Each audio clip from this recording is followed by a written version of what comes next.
Mbe ni bonge moja la ngoma, na nilikuwa nikiona baadhi ya waandishi wa habari pamoja na kiongozi pia wakitikisa kichwa wakati wanaiplay hiyo ngoma. Natamani kufahamu kwenye hiyo ngoma ni mstari gani ambao kwako umekuwa mstari mkubwa sana, na kwa nini unakuwa huo?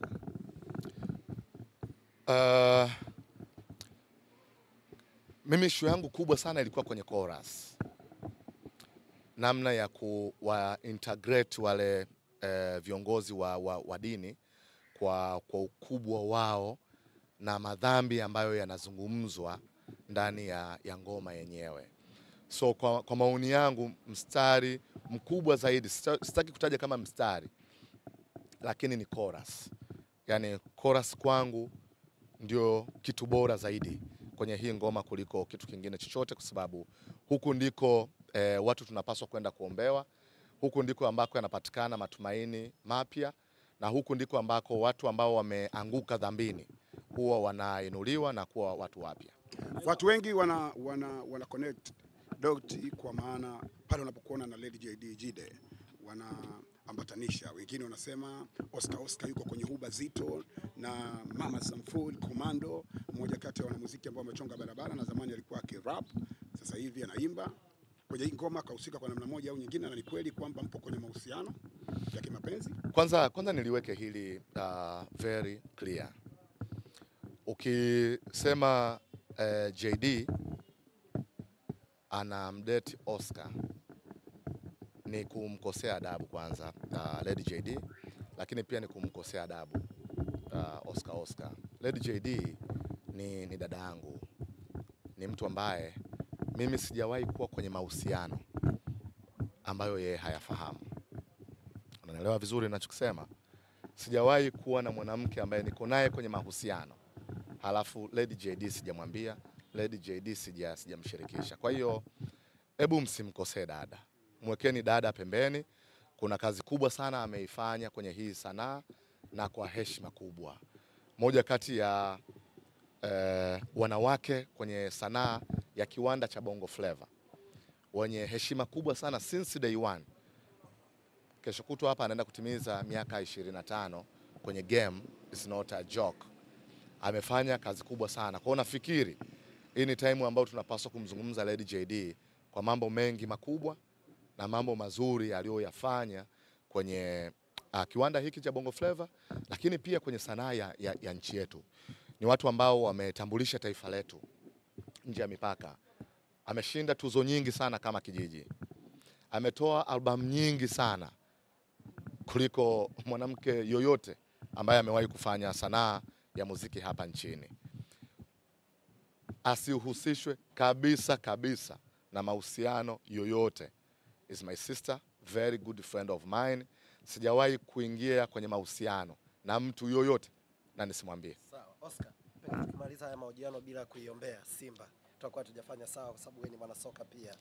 Mimi leo nataka mniombee tu. Nataka mniombee tu wimbo mpya wa Oscar. Nasema hivi, kama kuna maombi achana na Simba. Siombei Simba chochote. Niko hapa kuuombea wimbo wangu. Nimesema tena, ndani ya siku moja kuna views zaidi ya 100,000. Kwa msanii mpya ndani ya masaa 24 kuwa na views 100,000 on YouTube peke yake. Kama yuko msanii mwingine, na nyuma kumbuka, hakuna lebo, hakuna msanii mkubwa ambaye amekaa na muongoza Oscar. Jamani, moshi mweupe umetokea Kaliua this time. Tuishi humo yani. Oscar, hapo nataka niweze kusema kitu kwa maana ya hichi ambacho umekifanya. Labda una kitu gani cha kusema kwa wale wanaosema muziki wa hip hop au lipi kabisa au usi kabisa Tanzania, na wewe umeingia kwenye muziki wa hip hop na sio R&B na muziki mwingine? Muziki nadhani ni biashara kama zilivyo biashara nyingine. Kuna watu wanauza magari, wanakaa yards na hawauzi. Wako watu wengine wanauza. Kuna watu wamefungua Diamond ameleta Wasafi soap. Kuna watu wengine wana sabuni. So mwingine anaweza kusema anauza, mwingine hauzi. Kwa hiyo ni very very subjective. Kwa hiyo tuwaheshimu watu wanaosema muziki haulipi, na tuwaheshimu pia watu wanaosema muziki unalipa. biashara yako umeifanyaje, kwa watu gani, umemarket vipi, umepromote vipi, wateja wako ni kina nani, bei yako ni kiasi gani, that's it. Oscar, nyumba yako inaonekana imeenda sana kulingana na unavyozungumza. Haujapata labda shows, simu za show? Siko tayari kwa show mpaka 2025 imalizike. Mpaka 2025? Yes, kwa sababu siko tayari bado, siko ready. Kama ambavyo nimeachia ngoma ya kwanza na inaonekana imekuja na kitu cha kiutofauti. Lazima nitakapoonekana kwenye stage kwa mara ya kwanza, natamani niwe na kitu pia cha kitofauti. Kuna performance nyingi zimeshafanyika na kazi kubwa sana imefanyika, natamani the day ambayo nitaonekana kwenye stage kwa mara ya kwanza niwe na kitu cha kitofauti. Nisiwe na mimi naenda na shika jinzi, yani nashika kwa babu huku nimeshika jinzi.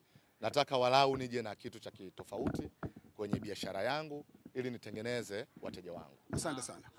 Hakuna msanii ambaye amekuomba collab baada ya kuona umetoa nyimbo afu imeenda na unajua? Siwezi nikasema ni msanii Nsachi. Ameniomba ni Baba Levo na nimekataa, kama ambavyo nimezungumza, kwa sababu ambaye humoni kama msanii. Sio msanii, Baba Levo sio msanii. So ameniomba collab na nimekataa, na sina time kabisa ya kuja kushirikiana naye kwenye kitu chochote. Okay, asante. Haya, nashukuru sana. Mimi naitwa Juma, mmiliki wa magari ya usafirishaji wa mizigo na abiria. Natumia BimaPapp kwa sababu inaruhusu kuweka TIN namba yangu wakati wa kununua bima. Inafanya iwe rahisi kudai vati kutoka TRA kwa kutumia hati hiyo ya bima. Uwezo wa kupata mkopo bwana. Hii inasaidia sana kugharimia mambo mengine ya uendeshaji hata kama bajeti inabana. Tumia BimaPapp kwa kupiga *150*51 alama ya reli, au kwa WhatsApp tuma neno BimaPapp kwenda namba 0764166066 ujipatie bima. BimaPapp, urahisi wa maisha.